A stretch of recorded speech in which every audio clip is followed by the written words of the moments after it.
In the very heart of the Holy Bible, nested between the historical accounts and the prophetic writings, lies a truly remarkable collection. This is the Book of Psalms.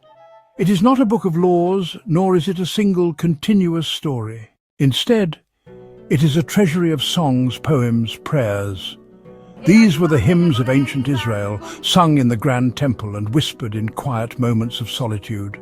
They form a vibrant tapestry of human emotion and divine encounter. For thousands of years, these words have provided a language for faith, a way for people to speak to God with honesty and passion. We are about to embark on a journey into this sacred songbook. The word psalm comes from a Greek word, psalmos, which means a song sung to the accompaniment of a stringed instrument, harp lyre. Imagine the scene. The air in ancient Jerusalem is filled with the scent of incense and the sound of music. A choir lifts its voice, singing words of praise that rise towards the heavens. These were not just beautiful melodies, they were the very heartbeat of Israel's worship. The Psalms gave voice to every aspect of their relationship with God, from jubilant celebration to profound sorrow. This collection is one of the longest books in the Bible, containing 150 distinct psalms. Each one is a window into a moment in time, a personal cry or a communal declaration. As you read them, you can almost hear the echoes of the past. You can feel the joy of a festival, the desperation of a king in battle, the quiet contemplation of a shepherd under the stars. The Psalms are not dusty relics of a bygone era. They are living, breathing expressions of the human spirit reaching out for something greater than itself. They invite us to join in a conversation that has spanned millennia. Our exploration over the next 20 minutes will be a gentle one. We will walk through this ancient gallery of spiritual art. We will listen to the voices of kings, prophets, ordinary people. We will see how their experiences of joy, pain, hope, doubt are captured in timeless poetry. This is more than just an academic study. It is an invitation to discover a source of inspiration that has nourished souls for centuries. So let us begin our journey together into the profound and beautiful world of the Psalms, starting with their deep-seated origins and the voices behind them. The Book of Psalms was not written by a single person, nor was it compiled in a single lifetime. It is a collection that grew over many centuries. Traditionally, many of the Psalms are attributed to King David, the shepherd boy who became Israel's most revered king. The Bible tells us he was a gifted musician and poet, a sweet psalmist of Israel. His life was one of great triumphs and deep personal failings. These raw experiences are poured into the Psalms that bear his name. He wrote of his trust in God during times of danger, and his pleas for forgiveness when he had strayed. However, David was not the only author. As you journey through the book, you will find other names associated with these sacred songs. There are psalms by Asaph, sons of Korah, who were leaders of the temple music guilds. Their compositions were often intended for public worship, crafted for choirs, crafted for congregations to sing together. We also find psalms attributed to Solomon and even to Moses. Some psalms are anonymous, their authors lost to history, yet their words remain just as powerful. This diversity of authorship is one of the book's greatest strengths. This variety gives the Psalms an incredible depth and breadth. We hear from kings, commoners, priests, prophets. Each writer brings their own unique perspective, their own personal story of faith. One moment you might be reading a majestic royal psalm, celebrating the coronation of a king. The next, you might find a quiet personal prayer from someone feeling lost and abandoned. This rich assortment of voices ensures that nearly everyone who comes to the Psalms can find a sentiment that resonates. Their own life, their own feelings, their own circumstances. The process of gathering these individual poems and songs into the single book we have today took a very long time. It likely began during the era of the kings, continued through the painful period of exile, and the rebuilding of Jerusalem. Scholars believe the final collection was arranged into 5 smaller books, perhaps to mirror the 5 books of Moses, the Torah. Each of these 5 sections ends with a doxology, a short hymn of praise to God. This careful structure shows that the Psalms are not just a random assortment, but a thoughtfully curated spiritual resource. The Psalms are cherished not simply because they are old, but because they are so profoundly human. They hold up a mirror to the human soul, reflecting every possible emotion we can experience. There is no feeling too grand or too messy to be brought before God in these poems. Here you will find soaring expressions of pure joy and praise, where the psalmist calls upon all of creation, the sun, the moon, the mountains, the seas, to join in celebrating the goodness of the Creator. These are songs of utter delight in the presence of God, full of gratitude and wonder. Yet alongside this joy, the Psalms give equal space to the darker, more difficult emotions. They are unflinchingly honest about pain, fear, doubt. Many Psalms are known as laments, which are passionate cries of sorrow and complaint. The writers pour out their hearts to God, questioning why they are suffering, feeling abandoned, asking for deliverance from their enemies, asking for deliverance from their sickness. They do not hide their anger or their confusion. This raw honesty is incredibly powerful. It gives us permission to be real with God, to bring our own struggles and questions without fear of judgment. We also find psalms of deep trust and quiet confidence. These are the psalms people often turn to in times of uncertainty. The writers speak of God as a shepherd, a rock, a fortress, a light in the darkness. They express a profound belief that even when things seem bleak, God is in control and His love is steadfast. These psalms are not about pretending that everything is fine. They are about holding on to hope in the midst of life's storms. They are a powerful reminder that faith is not the absence of fear, but the choice to trust in spite of it. Ultimately, the Psalms teach us how to pray. They provide a script for us when we cannot find the words ourselves, celebrating a great victory, mourning a deep loss, giving thanks for an unexpected blessing, sitting in quiet contemplation. There is a psalm that speaks our language.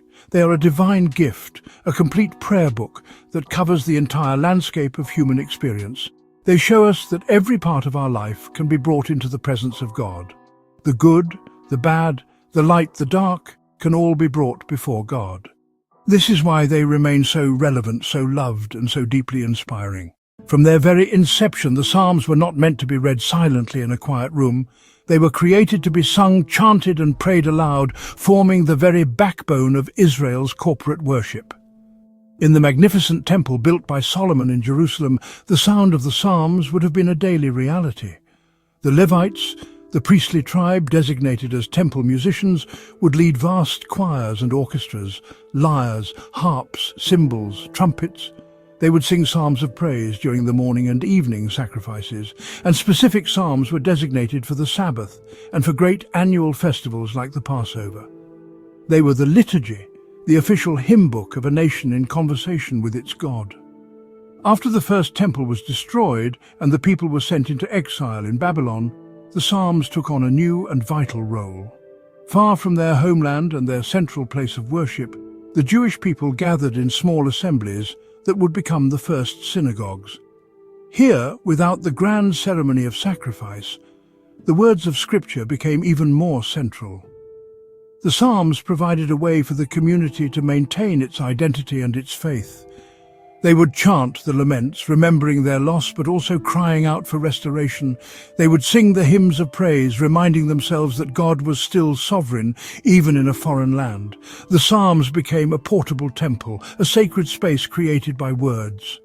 When the exiles returned and rebuilt the temple in Jerusalem, the Psalms were reinstated in their full glory, their role enriched by the experience of suffering and restoration.